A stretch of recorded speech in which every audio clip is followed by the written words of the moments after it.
Thanks a lot, Carl. Great way to start. And good morning. Welcome to Second Unitarian Church.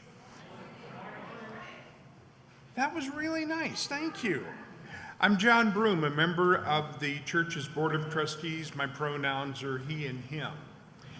This morning, we're in person at the Admiral at the Lake, here in the 2U loft, and we're continuing to meet virtually using Zoom. We ask everybody's indulgence for the complications of a three-part service, but we're glad you're here, whichever way you're attending. So if you're in the loft and would benefit from some hearing assistance, we have devices available. See Joey in the back, he's got his hand up.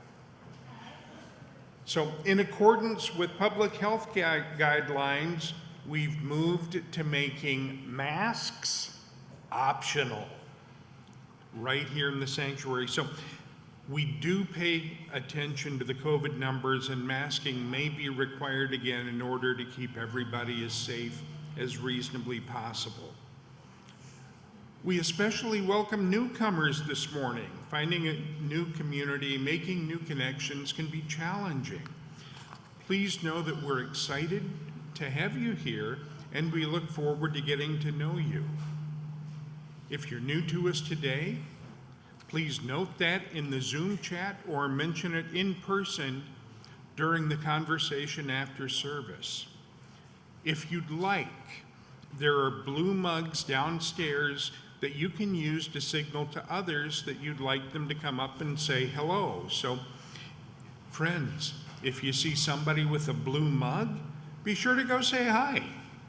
Our worship this morning is led by the Reverend Jason Lydon, along with Don McGregor, our worship associate. Music is provided by our Director of Music, Carl Kennedy. Our time together requires just a huge number of folks who make possible the worship, the music, and the technical production. Their names are listed in the order of service, and we thank them for the ongoing service to the congregation. Now the announcements. Following service today, we'll have a celebration of Reverend Elizabeth's ministry with us at 2U. Today is Reverend Elizabeth's last Sunday with us as the acting minister of religious education. We've shared many years of ministry with Reverend Elizabeth in an assortment of roles, and we're celebrating all that she has shared with us with special gratitude for the last year and a half as acting minister of religious ed. There will be cakes and gifts and games. Please join us in the Palmer Room during coffee hour. Now, next week, our youth group will be hosting the annual Pride Lemonade stand outside of church. If you'd like to donate baked goods to sell, please bring them to church on Friday the 23rd between 4 and 7, or Sunday the 25th before the virtual General Assembly service. Additionally, volunteers are welcome to support the lemonade stand on Sunday the 25th between 11:30 and 3. So if you have questions, please contact Sue Dunmore. In addition to the Pride Lemonade stand next week, 2Uers are encouraged to come together and march in the parade. Now, we're joining a coalition of other welcoming churches and will gather at 10:30 on North Broadway between Wilson and Sunnyside.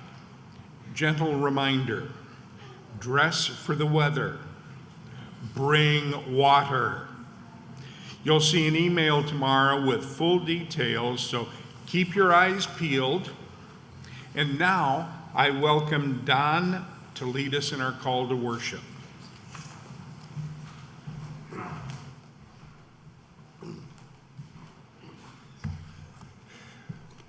We are a Unitarian Universalist congregation, a community of children, youth, and adults, a people of many beliefs and traditions, bound not by a specific list of things we believe, but the values we share. Whether you are joining us for the first time or for the 1,000th time, you are welcome here. Whether you believe in God some of the time, all of the time, or none of the time, you are welcome here. Whatever your race, whomever you love, whichever way you move in the world, however much money is in your pocket, you are welcome here. I invite you now, when you feel ready, to take a breath in and out. As the music begins, let us enter into our service together.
You, but when I hear joyful, joyful, I just think of Sister Act 2 and the amazing cast of Sister Act 2.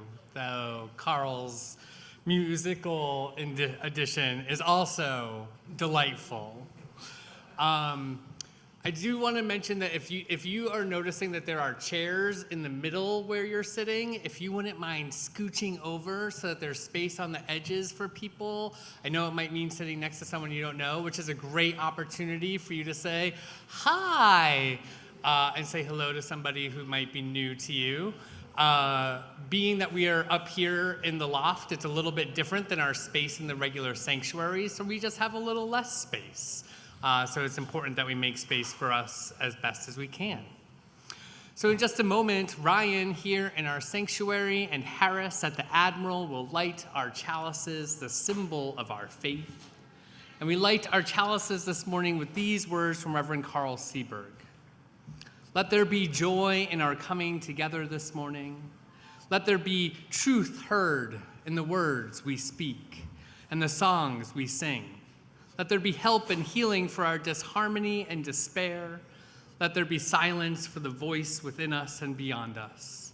Let there be joy in our coming together. Thanks, Ryan.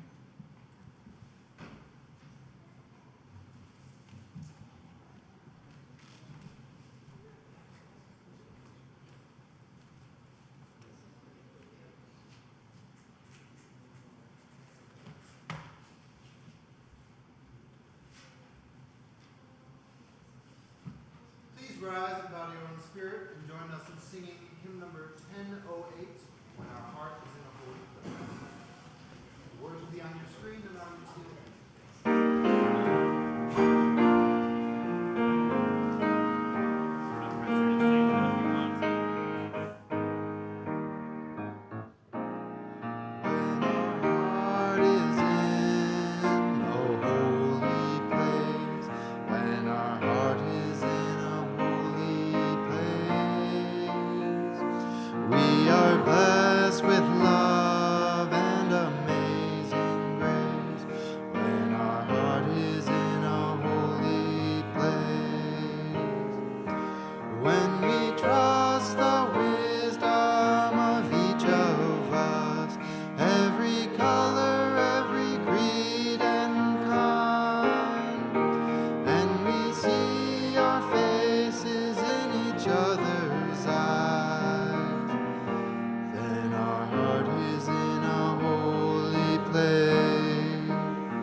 Covenant.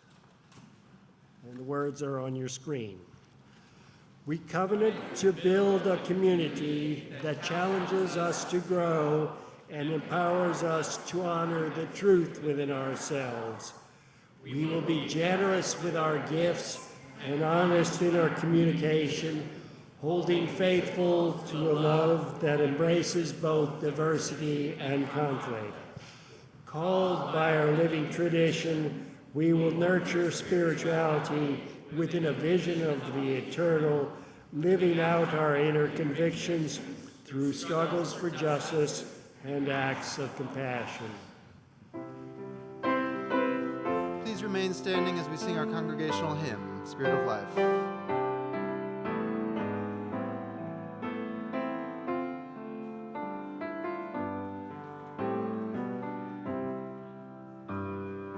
Spirit of life, come unto me. Sing in my heart all the stirrings of compassion. Blow in the wind, rise in the sea.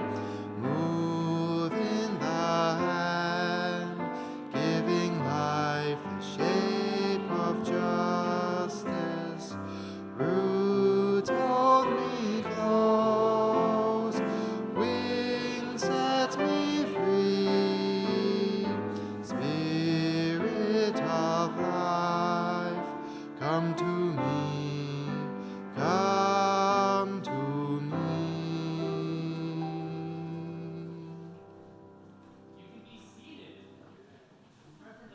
has a special ritual for us this morning.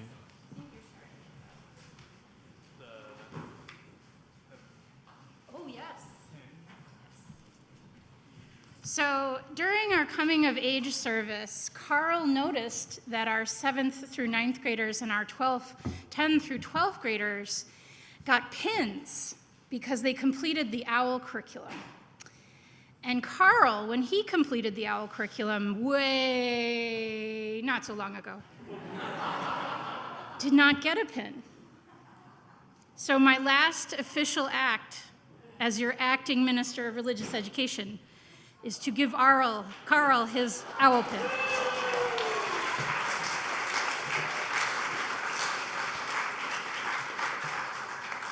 Okay, right here. Great. Wear it in good health. Use your knowledge wisely. Happy Father's Day. Thank you.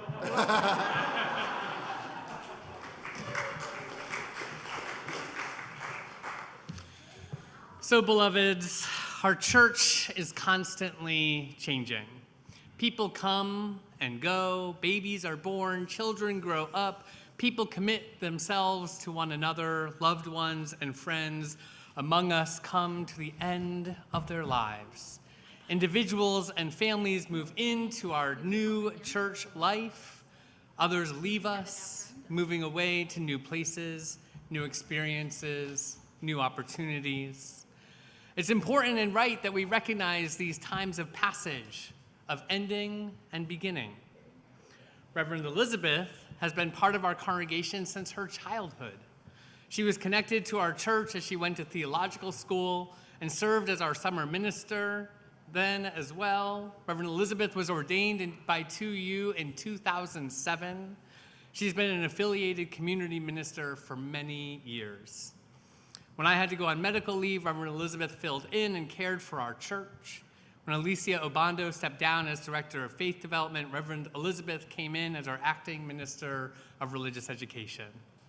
This has been a long, fruitful, beautiful relationship with many facets shaped by Reverend Elizabeth's visionary ministry. I want to express my deep gratitude to Second Unitarian for being my church home for decades and for supporting me in my ministries and allowing me to serve with faithfulness and integrity. I thank you, the 2U members and friends, for the love, kindness, and support shown me these many years. I ask forgiveness for the mistakes I have made. I am grateful for the ways my leadership has been accepted. As I leave, I carry with me all that I have learned here. I invite you to find your words of this leave-taking ritual in the order of service, and invite you to speak them in unison now. We receive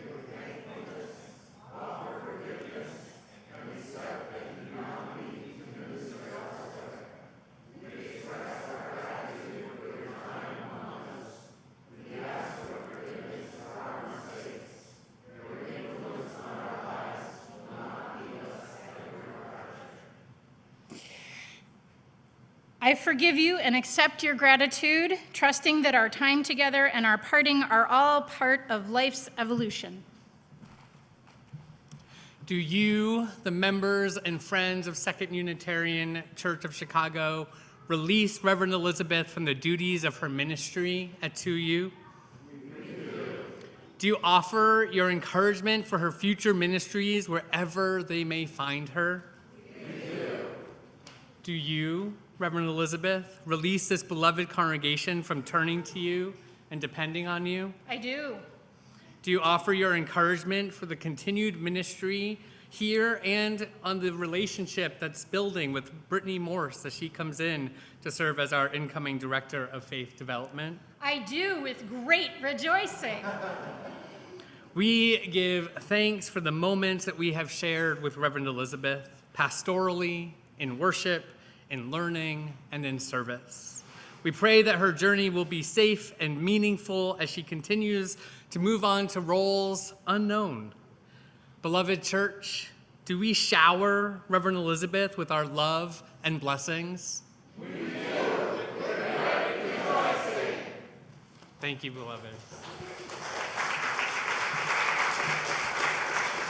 You can speak. We're going to have our special drag queen story time here at 2U.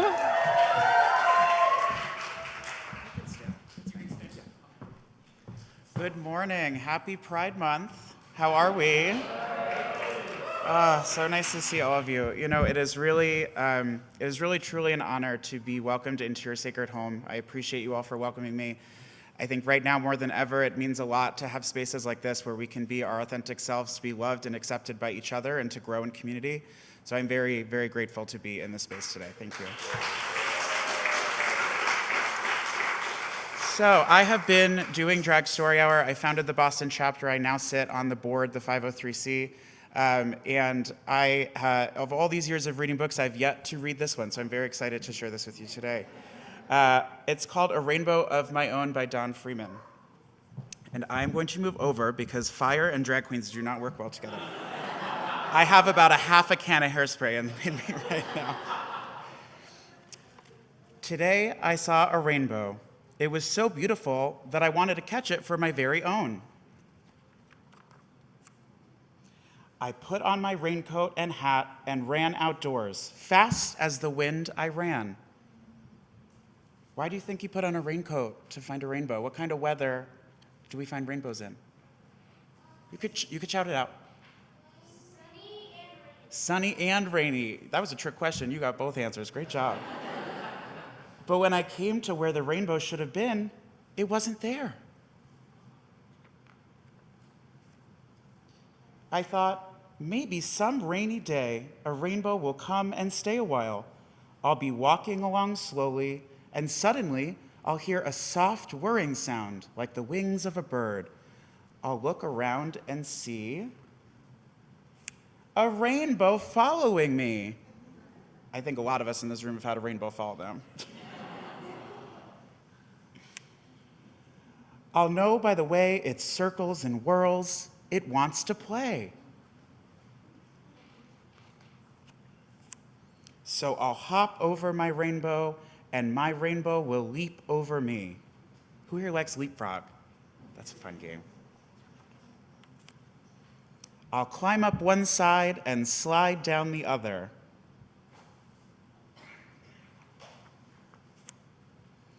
My rainbow will make a peacock fan for me to walk in front of and a hammock for me to swing in. She's serving. That's great. I need to have an outfit like that. We'll play a game of hide and go seek. I'll shut my eyes and count to 20 and then look all around. If I were a rainbow, where would I hide? Let's see. In a flower garden, of course. Rows of flowers look like a rainbow. Who here has a garden at home? I know it's hard in Chicago. Oh my God, so many gardens. I love that. Suddenly, the sun came out again from behind the rain clouds, and my pretend rainbow disappeared the way real rainbows do.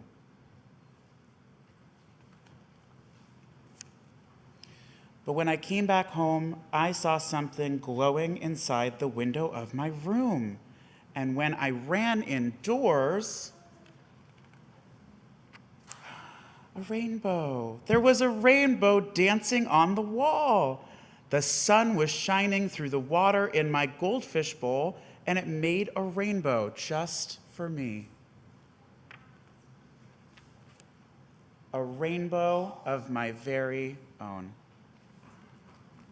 Thank you again. Happy Pride.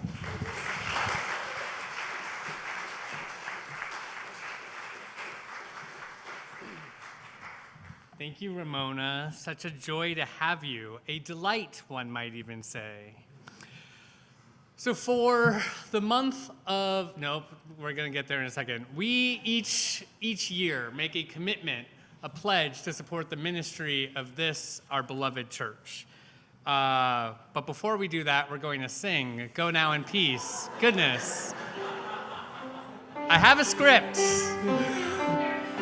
Go peace, go now in peace. May the spirit of love surround you everywhere, everywhere you may go. got so excited about drag queen story time, I got a little flustered about what's happening. Thank you for forgiving me. I appreciate that. Imperfection is what we do. So each year, right, we all make a commitment. We just did this. We made a pledge to support the ministry of our church. And in addition to this pledge that we make each year, we take a collection each Sunday so that we can share with those who are doing justice well beyond our church walls. While we still aren't passing the plate yet, you can make your contributions by following the text prompts that you will see on your screen in just a minute and that you can find in your order of service. For the month of June, we have been sharing our plate with migrant and refugee solidarity efforts that are gathered here in Lakeview. We don't have a special person to speak this morning about our plate share efforts, but what I want you to, oh, we do? Is that a head nod of yes? No, okay. But what we are doing is we are sharing with those here in the neighborhood of Lakeview who are gathering in an interfaith effort to ensure that folks who are coming as refugees and asylum seekers can get the resources and support that they need. This looks like donations of materials that you can bring here, and you can see that in both the anvil and the hammer, which goes out that what things you could bring here to church that we can donate. But we are also sharing our wealth as much as we can so that the folks who are building new homes here, are creating a life here in Chicago, can have some of the resources that they need. So I ask that you think about the ways that we build solidarity with folks who are coming and creating new homes here in Chicago, homes that many of us have created potentially for many years, and that we are supporting and celebrating those who are building the home here for the first time.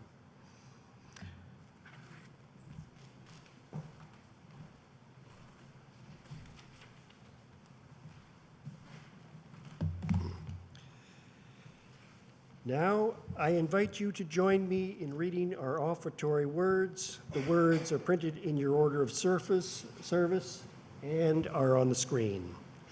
This church is the community of ourselves. Its energy and resources are our energy and resources. Its wealth is what we share. As we contribute to the life of this community, we affirm it and enable its participation in the larger world around us. The offering will now be generously given and gratefully received.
Wherever it is that you are, to join me in the spirit of prayer or meditation. Let's begin by breathing together.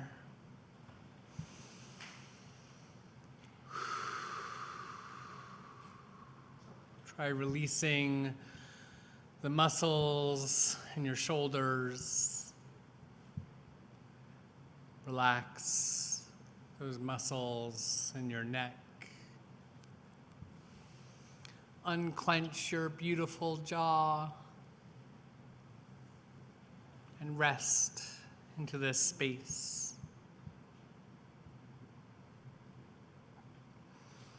On this Father's Day, we pray a little bit differently. First, we pray in celebration and honor for those fathers who cared for us, nurtured our minds and bodies. We give them thanks. For those fathers who showed up in hard times and offered comfort and care, we give thanks. For those fathers whose fierce wisdom taught us the ways to be in this beautiful and broken world, we give thanks. For those fathers who bravely raised us with devoted love and strong values, we give thanks. For those fathers who defended us, played with us, were silly with us, taught us, and gave us life to live, we give thanks. Loving Divine, today is not only a day of celebration and honor, though. Today can be a day of grief and pain. To those whose fathers were anything but the loving parents we deserved, we are with you. To those who longed to have children but were never able, we are with you. For those who have lost fathers or children, whether to death, addiction, prison, or estrangement, we are with you. For those for whom today is hard, you are not alone. You are loved, and we are with you.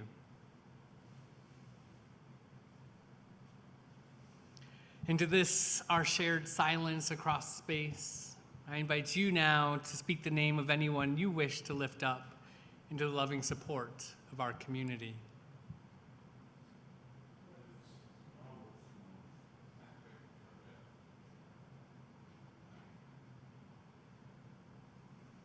With our deepest compassion, let us hold in our hearts those named and unnamed, those remembered and those forgotten. Let it be so. Amen, and blessed be. So during our ritual of lighting candles for joys and concerns, we want to continue to maintain our safety with each other. In the 2U sanctuary or loft, you are invited to come forward in just a moment and light a candle. As you end your time of contemplation and candle lighting, we invite you to use the hand sanitizer that's available. For those of us at the Admiral, I invite you to come forward and take a pebble from one bowl, hold it tightly in your hand, putting your energy into the stone, and then knowing your joys and sorrows to be shared by this community, let it go lightly into the other bowl. And for those of us on Zoom, please join by sharing your joys and concerns in our chat window, and I will light a candle here to represent your celebrations and sorrows.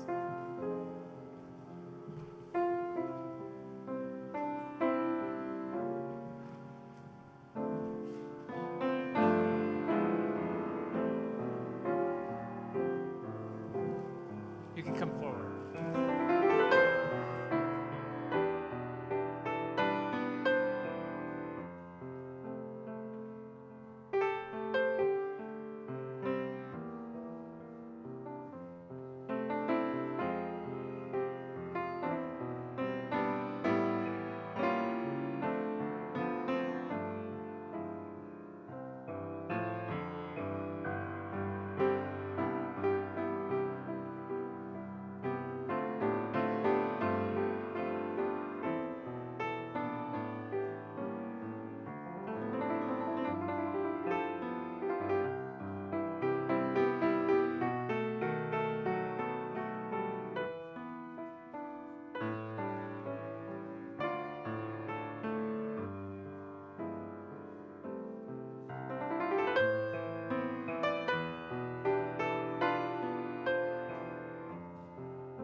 we hold all of these, our shared joys and concerns, close to our hearts.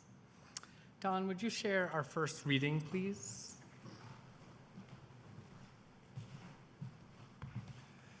Our first reading this morning is written by queer UU minister Reverend Hannah Roberts Villeneuve, entitled A Protest or a Party? People sometimes ask, is pride a protest or a party? The answer is, of course, yes, and why not? Why not rejoice as we resist, dance as we demand change, create as we celebrate community that delights in all of who we are? So bring all of that with you this morning. Bring your policy demands, bring your glitter, bring your Supreme Court broken heart, bring your rainbow socks, bring the emptiness you feel for our siblings gone too soon. Bring your Gloria Stefan remix. Bring your tender hope for change. Bring your most garish eyeshadow. Bring your spirit, tattered and battered by a world that seems insistent on choosing fear and hate.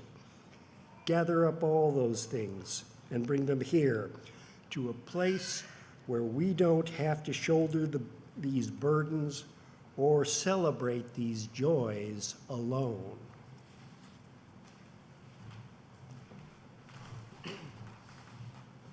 Thanks, Don. Our second reading is an excerpt from Meadville Lombard Theological School's Professor Reverend Dr. Pamela Lightsey's book, Our Lives Matter, A Womanist Queer Theology. And so now I want you to bear with me. This is a bit more of an academic reading than I usually pick, and we'll dig in more to it in the sermon. And I hope that you can hear Dr. Lightsey's words and join me in understanding them more deeply. We believe God reveals God's self to us through events in our lives that are consistent with the ordering of creation, the work of creating what God called good.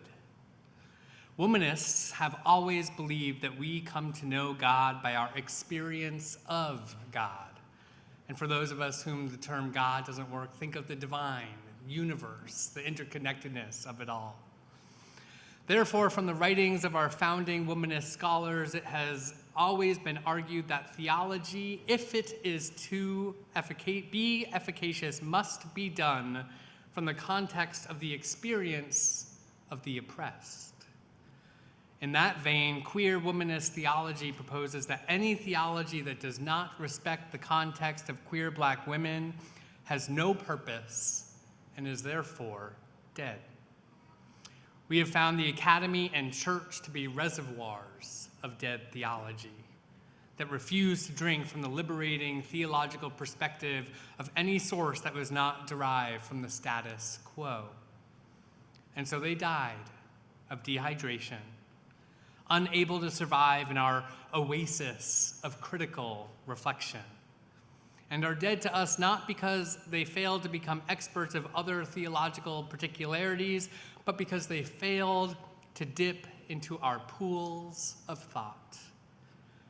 To put it bluntly, using the words of one contemporary African-American woman featured on the internet, ain't nobody got time for that. Let's hear our anthem.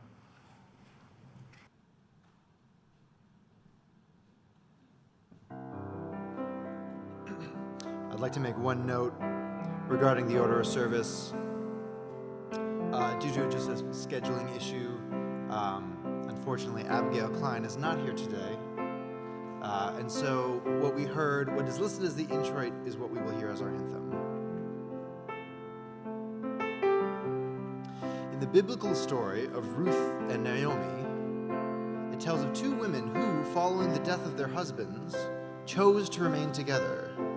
Though Naomi at first instructs Ruth to return to her home in Moab, Ruth refuses, saying, "Do not urge me to leave you. Do not to turn my back and not follow you. For wherever you will go, I will go. Wherever you will lodge, I will lodge. Your people shall be my people, and your God my God." These words serve as an entry point for many scholars to explore this story through a queer lens. They also inspired Jewish singer-songwriter Shoshana Jedwab to write this song.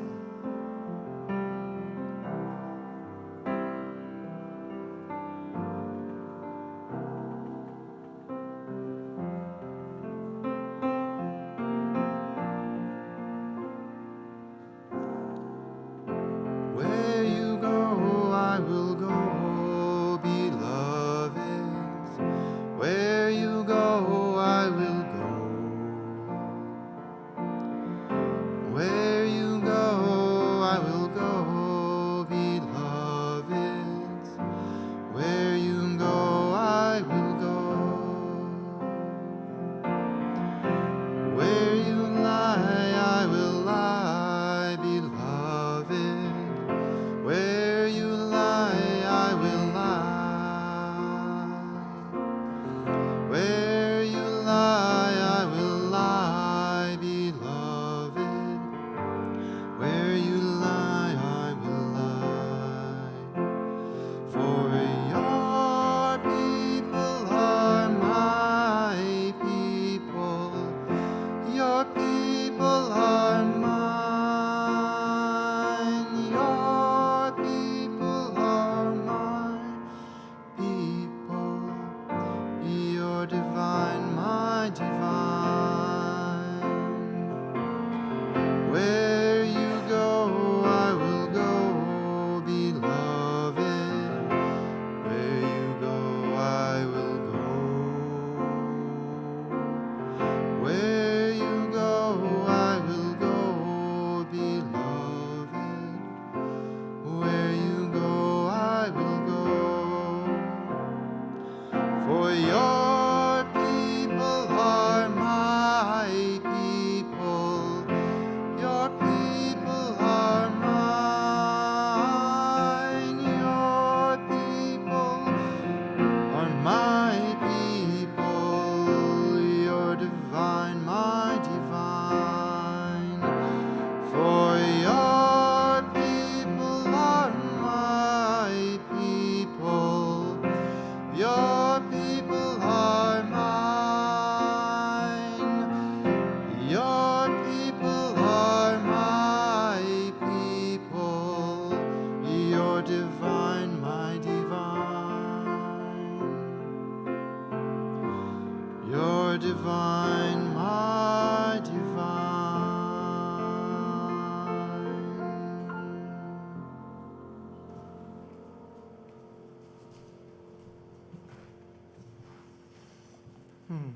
Thank you, Carl. So Dr. Lightsey warns us in the reading we heard this morning that churches can be reservoirs of dead theology. That doesn't feel great to hear at church. And yet, when I look around at the way religion functions in most of our world, it can resonate some. Too often, the church is the site of theological violence, domination, and repression. Religious communities around the world are complacent in the suffering of so many. We see this everywhere. It's not unique to the United States. We see it across religious tradition. It's not unique to Christianity, though Christianity has some unique aspects.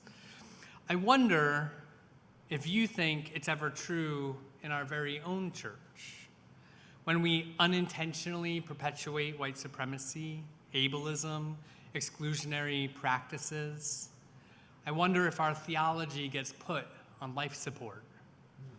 I wonder if we break from the theological beauty and possibility of our religiously pluralistic community and instead fall into theologies that are anything but life-giving. As we reflect together this morning on the beauties of trans and queer existence, let us be both celebratory of the ways we offer life-giving theologies while simultaneously being self-critical about the times when our theology might be wilting like a flower on a vine. There is no shame in my sermon today, just a question about where we're at, where we've been, and where we might be going. And so this morning's sermon is a bit more heady than usual and uses some words that might be unfamiliar. As such, I want to take things slow and dig in gently. To help us reflect on what it means to delight in trans and queer existence, I want to borrow a theological and theoretical framework offered by the womanist ethicist Katie Cannon, who was influenced by Beverly Harrison's Dance of Redemption. Professor Cannon used this framework to structure her divinity school classes, which is where she taught at the same seminary school that I graduated from, but unfortunately she was no longer at the school when I started. But her legacy continues to shape womanist scholars today. Joey, could you share with us the slide we have of the Dance of Redemption? Thank you. This is our Dance of Redemption. There's a word under there that we can't see, but I will tell you what it is in a minute. There are 7 steps in this dance, and we're going to go through each of the 7 together. I want to introduce them to you first, and then we'll try dancing through the steps. This first one is conscientization, a fake word, so it's hard to say. This word may be particularly unfamiliar unless you're a Spanish speaker, because there's not a great translation from Spanish to English, so this one kind of got created, a neologism, as they say. But this term comes from popular education and liberation theology schools in Latin America. Conscientization describes the process of coming to new understandings, developing new consciousness about the world. This is followed by emancipatory historiography, likely more familiar words. This is about telling stories of marginalized people and hearing the truths that have too often been silenced. Theological resources might seem pretty obvious. This is the development of and uncovering of theologies that create the possibility for liberation, which is then followed by norm clarification. I get a little tripped up by this one. But womanist theologian Emily Towns offers these questions to accompany norm clarification. How does one's values become more clear? To whom is one accountable? And on issues of justice, where do you come down? Which reminds me of the Howard Zinn quote, "You can't be neutral on a moving train." The next step in the dance is strategic options. This is the practice of looking at what is before oneself or one's community and deciding what to do, what action to take.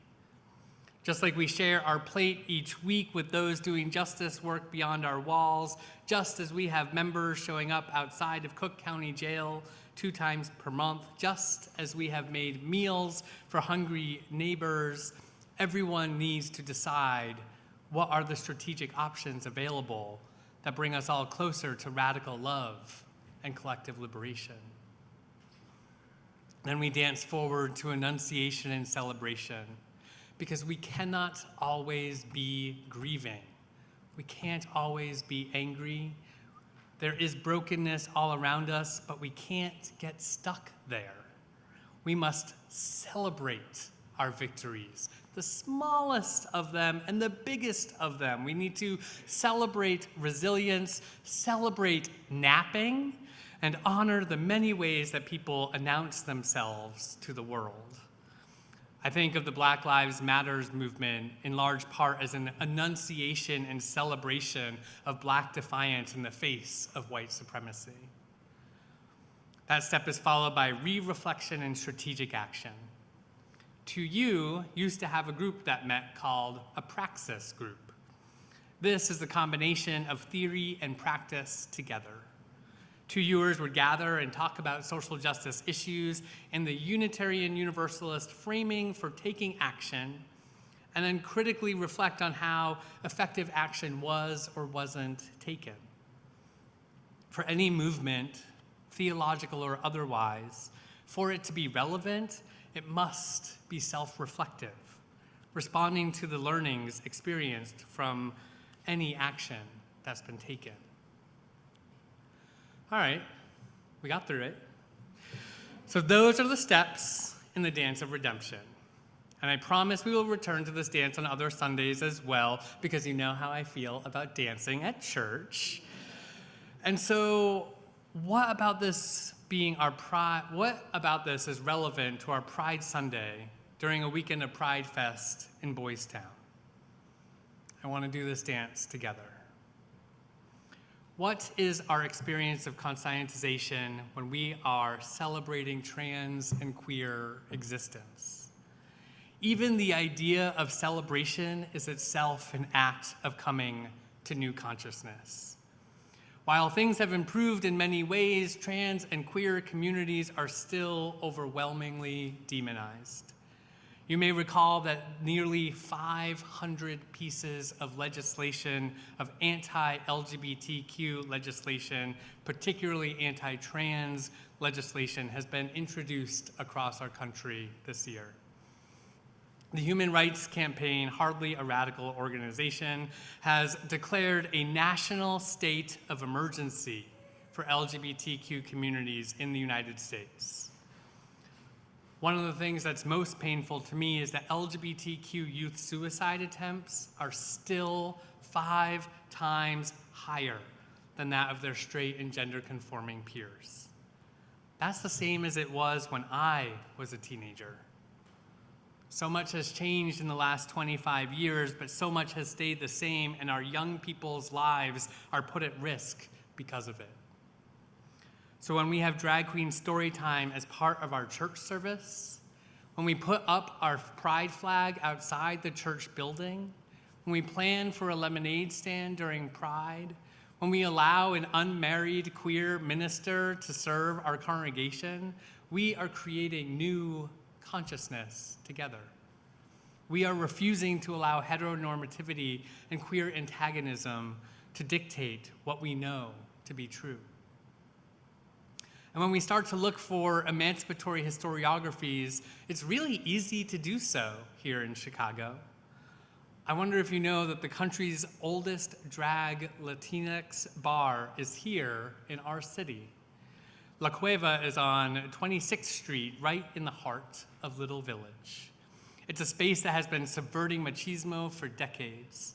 It's a space that has been providing a haven for Mexican, queer, and trans people, a haven for performing, celebrating, dancing, and feeling sexy together.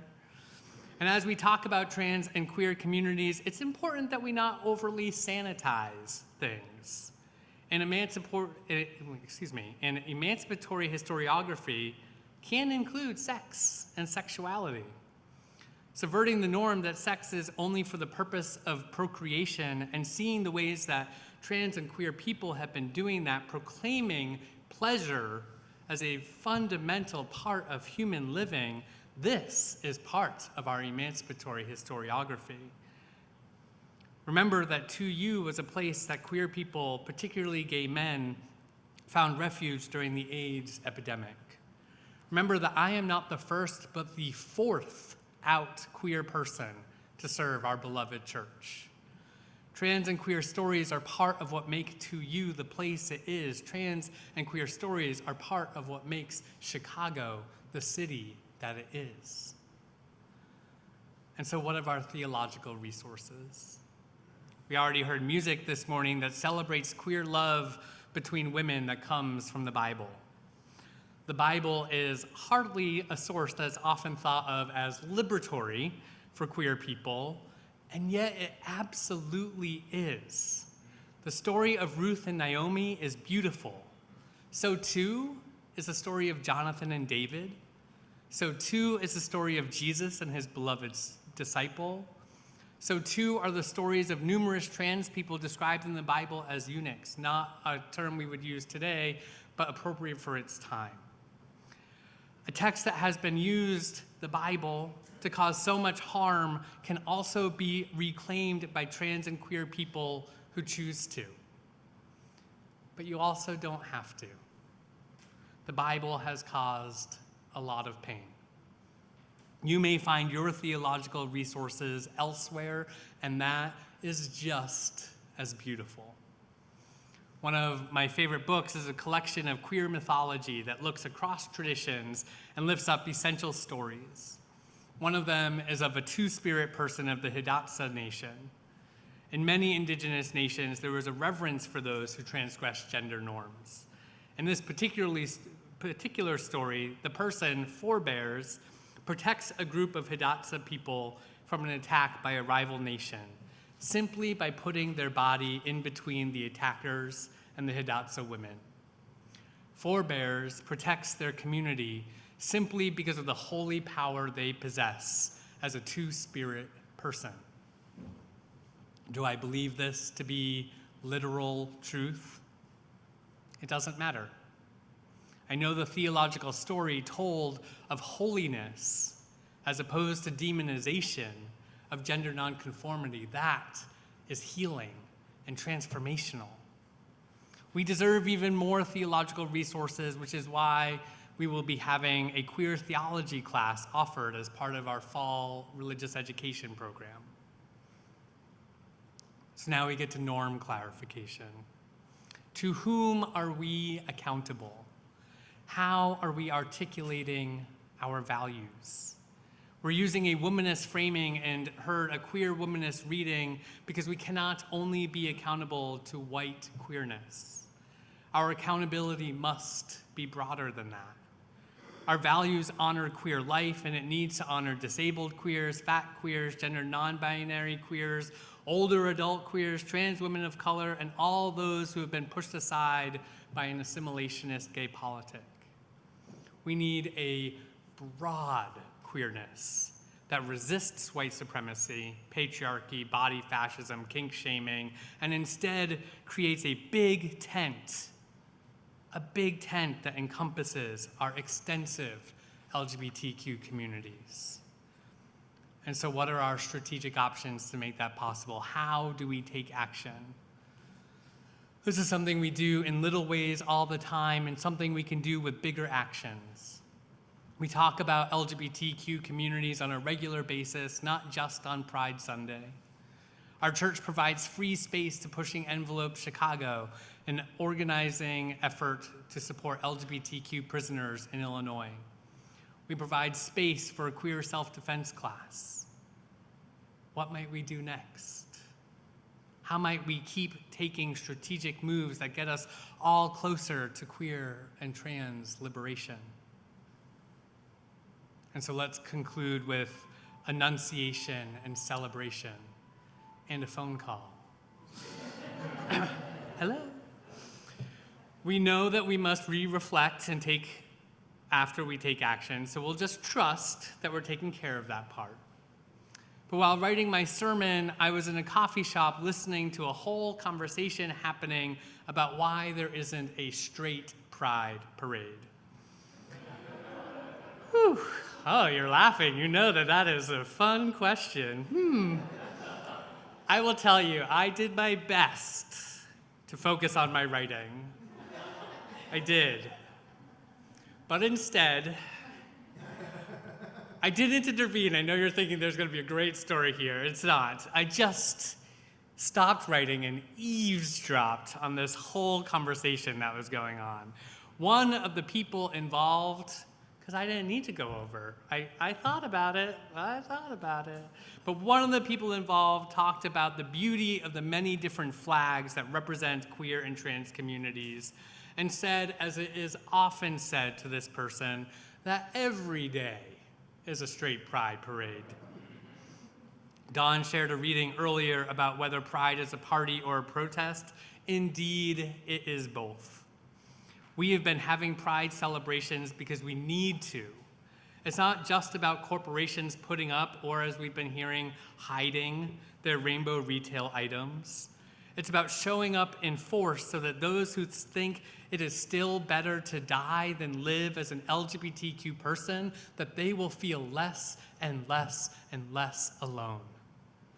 It is often said that if you do not respect my existence, then you must expect my resistance. Part of annunciation and celebration is resistance, absolutely, but so too is it pleasure, so too is it joy, so too is it delight, So too is a playfulness. Pride is a party because LGBTQ communities deserve a party. We all do. Our church has much to be proud of when it comes to honoring queer and trans communities. It's also not something we put a check mark next to and are done with. There is always more work to be done, and I'm excited for us to keep figuring out what our strategic actions are going to be as we move forward. I'm excited for us to uncover and develop more theological resources.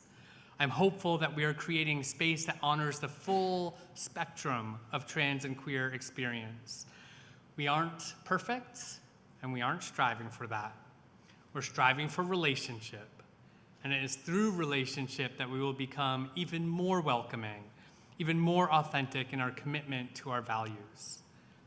So let's make a promise. Let's promise to keep doing this dance together and get us maybe a little bit closer to liberation. Let it be so, and amen.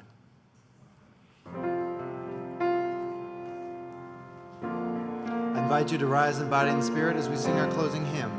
For our closing hymn, we will return to Where You Go, which is we heard as our anthem. And as we sing this, I invite you to sing this to your neighbor. I invite you to sing this to yourselves. Or I invite you to sing this to you and Lakeview as a whole. Sing with me.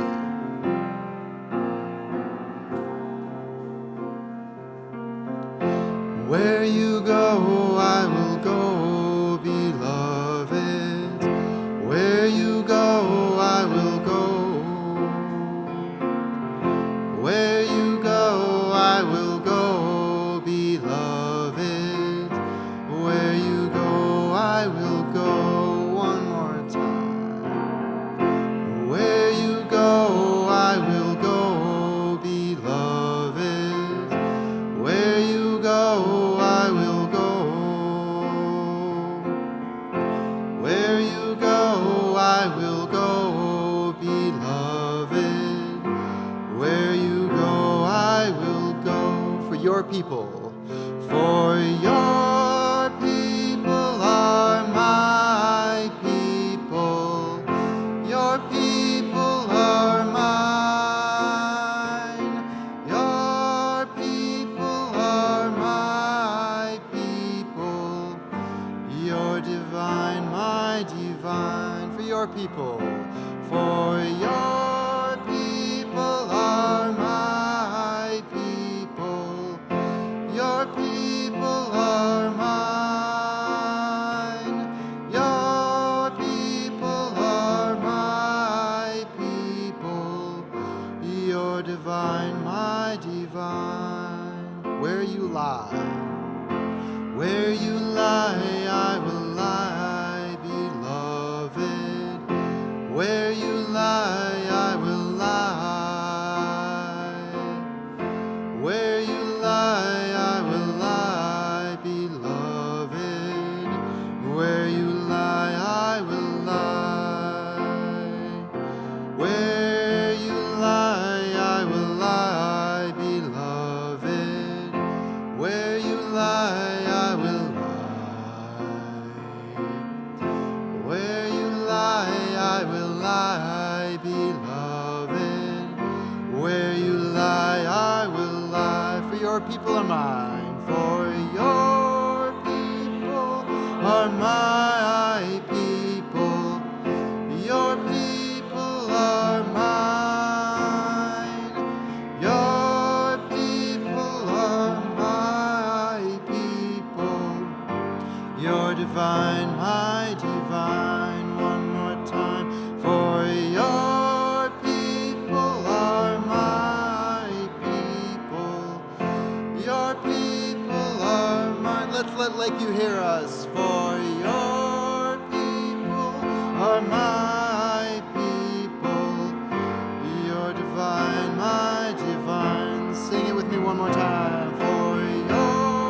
those you're sharing your life with in these pandemic times.